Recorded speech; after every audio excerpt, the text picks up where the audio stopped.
After being on lockdown in Ipoh for 2 months, inter-district travel finally reopened here in the state of Perak, so we decided to head to Taiping. In this video, we're going to tell you all about the activities we had in Taiping, tell you what our favorite food in Taiping was, show you where we stayed, and tell you how much money we spent. Let's get started. Taiping was just a 45-minute train ride away from Ipoh, and our first destination in Taiping was the beautiful Taiping Lake Gardens.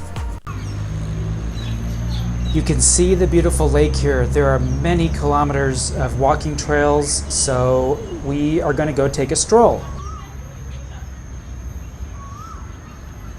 This is probably the biggest park that we personally have been to so far during our 1 year in Malaysia, and what a beautiful park. But what was most interesting to us was the wildlife, and specifically the hornbill birds. We have never seen birds like this in the wild. The oldest coffee mill still operating in Malaysia is right here in Taiping. It's the Antong Coffee Mill, and we began our visit by tasting a few samples of their coffee, visiting a small museum where we were able to see the history of the coffee mill. The people working here were so friendly and really went out of their way to give us a good experience. Then we visited the mill itself, where they roast the beans the same way they've been doing it for almost 100 years. You can see here they are roasting the coffee beans in charcoal burning ovens, and you can taste the difference for sure. And speaking of charcoal burning ovens, we visited a factory where we were able to see where the charcoal itself is made. The factory is about a half hour outside of Taiping in Kuala Sepetang.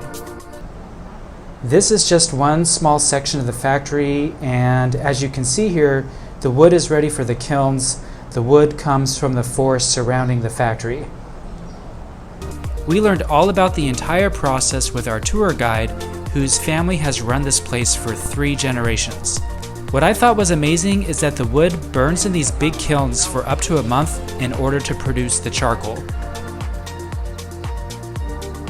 And the fishing village near the charcoal factory was really charming.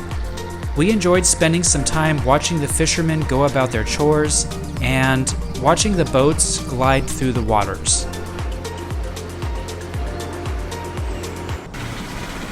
Here's a boat that looks like it might be coming back from a fishing trip. It's so quiet here. Just watching the boats, it seems very authentic, not touristy at all.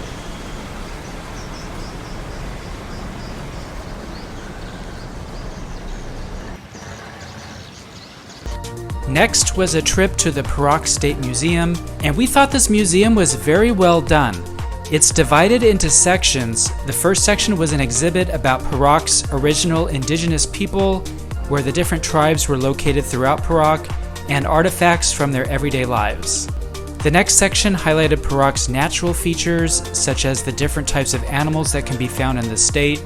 The next room displayed cultural aspects of Perak, such as traditional dress and the types of food found in Perak. And then outside of the building, there were displays of the different types of transportation throughout time in Perak.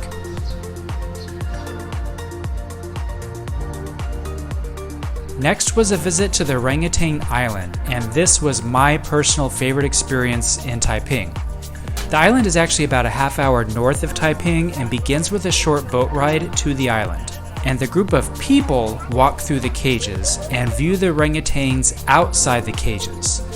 I learned so much about orangutans here. I learned that orangutans only live in Malaysia and Indonesia. I learned that orangutans have such a large arm span. Their arms are actually longer than their legs. I learned that orangutans live to be up to 50 years old.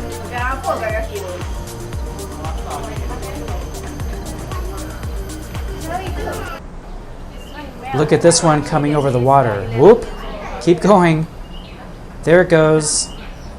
They must be pretty strong to go across the rope like that.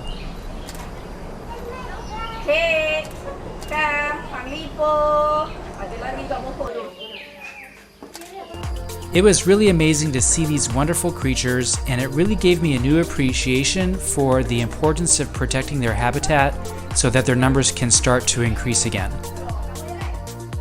We also took a night safari through the Taiping Zoo.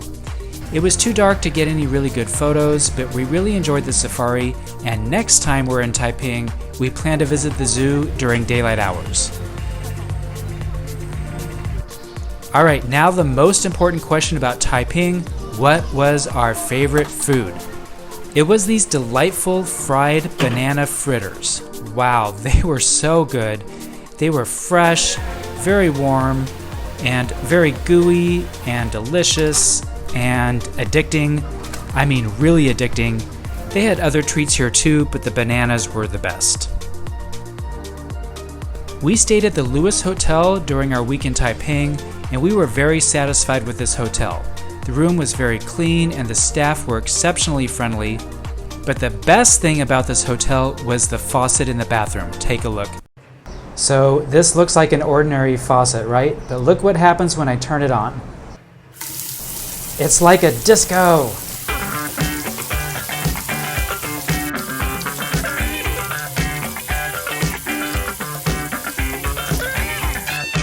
Our spending in Taiping averaged 90 ringgit, or about $22 per night for our hotel. We averaged 74 ringgit per day, or about $18 for food, averaged 8 ringgit or $2 per day for transportation getting around Taiping, and 27 ringgit or about $7 per day on activities. So where are we going next? Well, be sure to subscribe to our channel and hit that notification bell so that you can be notified when we release the video for our next destination.